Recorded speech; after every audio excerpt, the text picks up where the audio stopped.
दोस्तों ये कहानी 2014 में आई फिल्म जेलबैट की है। एना नाम की लड़की अपने कमरे में कोई अंग्रेजी बाजा बजा रही थी। तभी उसका स्टेप फादर कमरे में आ जाता है और एना का कुछ इस तरीके से ढोल बाजा बजाने लगता है। ओ आजा आजा आजा बजा दे मेरी तितली का बाजा, तेरा औजार घुसवाऊं मेरे राजा, तू बजा दे ना मेरा बाजा।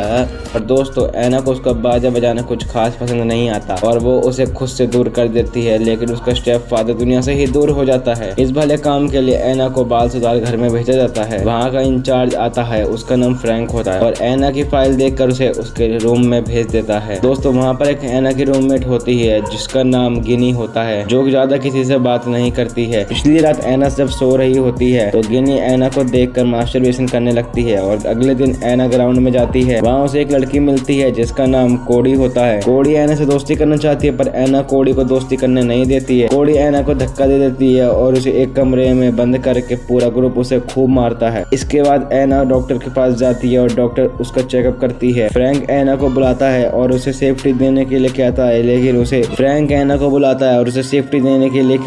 लेकिन उसकी एक शर्त थी, वो एना की सेफ्टी के बदले एना के साथ सेक्स करना चाहता है। लेकिन एना उसे मना करके चली जाती है। एना अपने रूम में जाती है जहाँ गिनी होती है। गिनी एना को किस करने लगती है और दोनों आपस में गांड मरैया खेलने लगते हैं। फिर नेक्स्ट डे एना ग्राउंड में जाती है। अभी उसे एक लड़की मिसबिहेव करती है और मारने की धमकी देती है, इसलिए एना कोड से दोस्ती करती है। एना की फ्रेंड को ये सब अच्छा नहीं लगता और दोनों में WWE चालू हो जाती है। एक अंडरटेकर और दूसरी खली में परिवर्तित हो जाती है और फिर ये वर्ल्ड वॉर 3 खत्म होने के बाद फिर वो दोस्त बन जाते हैं। एना कोडी के रूम में जाती है और कोडी एना से उस लड़की को मारने के लिए कहती है और कोडी उनकी फाइट को रिकॉर्ड करेगी। एना झांसी की रानी बन के उस लड़की को चटकाने चली जाती है और उनके बीच में लड़ाई होने लगती है। कोडी उनकी वीडियो बनाती है और फिर एना को पनिशमेंट मिलती है और एना को एक रूम में न्यूड करके बंद कर दिया जाता है और उस रूम में बहुत गर्मी होती है और वहीं फ्रैंक अपनी गर्मी मिटाने आ जाता है और एना से कहता है, अगर तुमने मेरे केले को किस नहीं किया तो मैं तुम्हें उस रूम में पूरे एक दिन के लिए सड़ने दूंगा। और फिर एना फ्रैंक के डिक को किस करने लगती है। फिर एना कोडी के रूम में जाती है। कोडी उसे ड्रग्स पीना सिखा देती है। ड्रग्स पी कर एना और कोडी सेक्स करने लगते हैं और उनका ये कारनामा कोडी की फ्रेंड देख लेती है और फिर वो दोनों दूर हो जाते हैं। नेक्स्ट डे ग्राउंड में वो अंडरटेकर वाली लड़की एना के साथ फिर से लड़ने लगती है और फिर सारे ग्रुप की लड़ाई हो जाती है। फिर पुलिस फिर से एना को इंचार्ज के पास ले जाती है और फ्रैंक एना को ड्रग्स पिलाता है और उसका ढोल बजाने लगता है। उसी दिन एना अपने फ्रेंड से लड़ाई करती है और उसे फिर से फ्रैंक के पास भेज दिया जाता है और एना फ्रैंक से कहती है, तुम मेरा रेप करना चाहते हो। तभी एना कोडी के रूम में जाकर ड्रग्स पीने लगती है और एना को ड्रग्स पीने की आदत लग गई थी। तभी कोडी एना को ड्रग्स पिलाने से मना कर देती है। फिर एना उन लड़कियों के पास जाती है जो ड्रग्स का इंजेक्शन लगाती है और ये सब देखकर कोडी एना को रोकती है, पर एना कोडी का मुंह पर थूक देती है और कोडी एना को अपनी गैंग से निकाल देती है। एना के ग्रुप से निकलते ही वेस्ट इंडीज ग्रुप की लड़कियां एना का सुअर भर देती हैं और फिर वो डॉक्टर से इलाज कराती है और अब एना को ड्रग्स की लत लग चुकी थी और वो वेस्ट इंडीज ग्रुप की लड़कियों से लड़ जाती है और फिर से उसे अंधेरे वाले रूम में लॉक कर देते हैं। फ्रैंक आता है और एना के साथ सेक्स करने के लिए कहता है और एना मान जाती है और वहाँ से वापस आने के बाद गिनी उसके साथ सेक्स करने लगती है। अगले दिन एना फिर से ड्रग्स लेने जाती है पर कोडी उसे रोकती है और वो वहाँ हंगामा कर देती है। फ्रैंक एना को काफी दिनों के लिए अंधेरे कमरे में बंद कर देता है और एना वहाँ से बाहर निकलने के लिए खुद की नस काट देती है और इसके बाद कुछ दिन हॉस्पिटल में रहती है। एना फ्रैंक के पास जाती है और कहती है वो जब चाहे घर घर खेल सकता है, पर वो एना को कभी तकलीफ ना दे और एना अपना सफेद बिल्ली गैंग का टैटू मिटा देती है और खुद ही गिनी के साथ घर घर खेलने लगती है। फ्रैंक एना के लिए अंग्रेजी बाजा लाता है और उसे बजाने को कहता है। सफेद बिल्ली गैंग एना को चटका देती है क्योंकि एना ने उनका टैटू मिटा दिया था। एना डॉक्टर को बताती है उसे फ्रैंक के साथ सेक्स करना पसंद नहीं है और वो डॉक्टर से मदद मांगती है, लेकिन फ्रैंक डॉक्टर का ही ढोल बजवा देता है। एना टैलेंट शो में अंग्रेजी बाजा बजाती है पर फ्रैंक एना को ही बजा देता है और कहता है उसने पैरल मीटिंग रखवाई है। पैरल मीटिंग का मतलब ये होता है जो कैदी अच्छे से बर्ताव करे उसे छोड़ दिया जाता है। एना ये बात गिनी को बताती है। गिनी कहती है फ्रैंक भरोसे के लायक नहीं है। एना फ्रैंक का दायन कराने के लिए कोडी से मदद मांगती है और वो उसे अपना फोन दे देती है। फ्रैंक एना को बुलाता है और कहता है आज ठुकाई का मीटर सिर्फ 40 की स्पीड पर रहेगा। एना अपने फोन में ये सारा खेल रिकॉर्ड कर लेती है और पैरल मीटिंग का दिन आता है। उस मीटिंग में फ्रैंक अपनी बात से मुकर जाता है। इसके बाद एना ऑफिसर्स को अपनी सेक्स वीडियो दिखाती है। ऑफिसर ये वीडियो देखकर फ्रैंक से कहते हैं, क्या बात है, 55 की उम्र में 25 के मजे ले रहे हैं और अब जेल में मजे करना। और वो फ्रैंक को अरेस्ट कर लेते हैं। एना को वहाँ से छोड़ दिया जाता है और अब एना काफी फेमस अंग्रेजी बाजा बजाने वाली बन चुकी है। तो दोस्तों फिर यहाँ पे मूवी का एंड हो जाता है। तो दोस्तों अगर आपको हमारी वीडियो पसंद आई दोस्तों वीडियो को एक लाइक कर देना, चैनल को सब्सक्राइब कर देना। मैं मिलता हूँ आपसे किसी और इंटरेस्टिंग वीडियो में दोस्तों, जब तक के लिए टेक केयर एंड बाय।